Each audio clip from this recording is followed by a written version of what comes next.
In today's short video, I'm going to be sharing why I think building up a large savings pot could actually potentially lose you money in the long term and what I recommend you should be doing instead to stop this from happening. But one thing I do need to get clear before I do start, and that is if you are somebody that is either saving up for something in the next couple of years, you are pretty much exempt from this video, but do keep watching as I may have a way of making that money go even further. Okay, so why do I think that saving more money than the bare essentials could actually potentially harm you and lose you money in the future?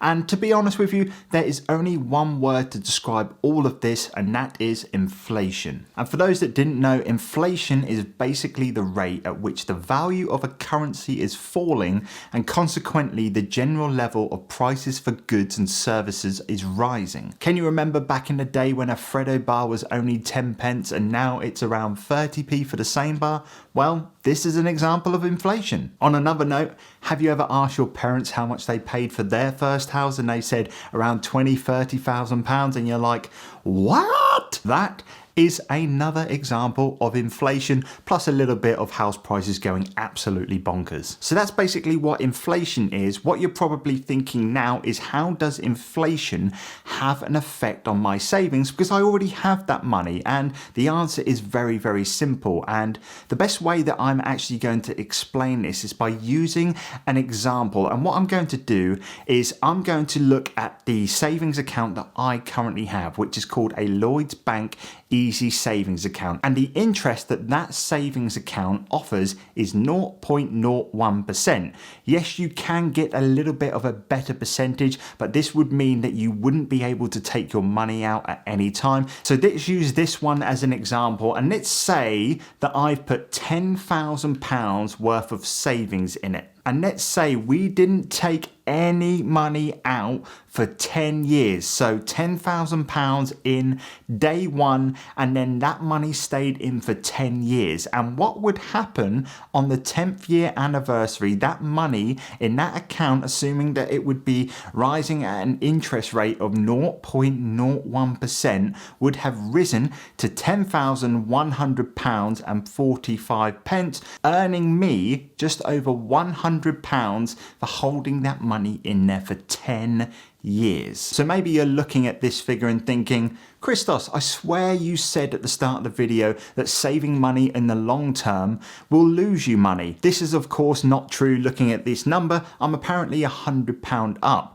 Yes, that is true, but we actually haven't taken into account inflation yet. So let's do that now. And the figure that I am going to use is the figure that has been set by the UK government to the Bank of England, which is a target of 2%. And this figure is actually generously low because between the years of 2010 and 2020, the average annual inflation was actually 2.7%. So let's be generous and let's go with a 2% inflation. And when I work out that if we were to go 10 years of £10,000 worth of 2% a year inflation, the equivalent of £10,000 today is actually going to be £12,211.99. So now when we actually look back at our savings account, when we take into account zero inflation that earns us £10,100, our money is actually worth £1,100 less than what it did 10 years ago. And that right there is why I think saving excess money over the long term can actually lose you money. So what I'm guessing you're probably asking yourself now is, how on earth do we stop it? Well, just looking at the maths example we just used, we basically need to find a way of increasing our money by more than 2% every single year so that we are not losing value on our cash. The number one and most obvious way for me to beat this figure is to invest into low cost index funds and ETFs. This is basically a tracker that covers an entire stock market or sector. I personally invest into a fund that tracks the S&P 500, which is the largest 500 companies in the USA. And what the S&P 500 has seen is an average annual return of 10 to 11% from the year of 1926 all the way to 2018. So as you can imagine, investing into this monthly or yearly would have definitely outperformed inflation rates by a long shot. One thing I will also say is that I do invest into individual stocks, and I do have alternative investments as well. If you wanted to check them out, I will leave a link in the description. There may be one up there as well to a video that shares all of that. Now, I did mention at the start of the video that if you needed your money to either buy your first home, or maybe you have absolutely zero intention of investing into stocks or taking any kind of risk at all, there is still an option for you. And that option I suggest taking a look at is the government approved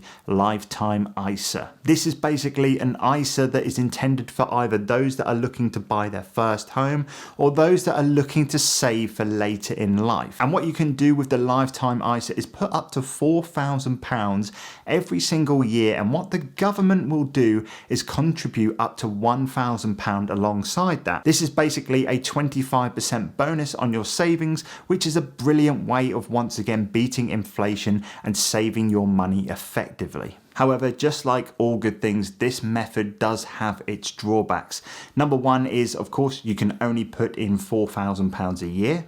And then number two is that you can only withdraw that money if you are either buying your first home, your age is 60 or over, or if you are terminally ill with less than 12 months to live. One thing I must say is that you can actually still take your money out, but if you don't meet any of the criteria above, what you will actually have to do is pay a 25% charge, which will cancel out all of the bonuses, making the idea pretty pointless and even worse than a standard saver. Nonetheless, that is two solid options there that I have provided where you can actually beat inflation and provide a more effective way of saving your money instead of just letting it sitting in a low interest savings account and just completely rotting away over the long term. If you did find any value from this video, then I would really appreciate it if you dropped it a like down below. Other than that, here are two videos that I think you might like on saving and investing over the long term. Apart from that, I shall catch you guys in the next one. Take care.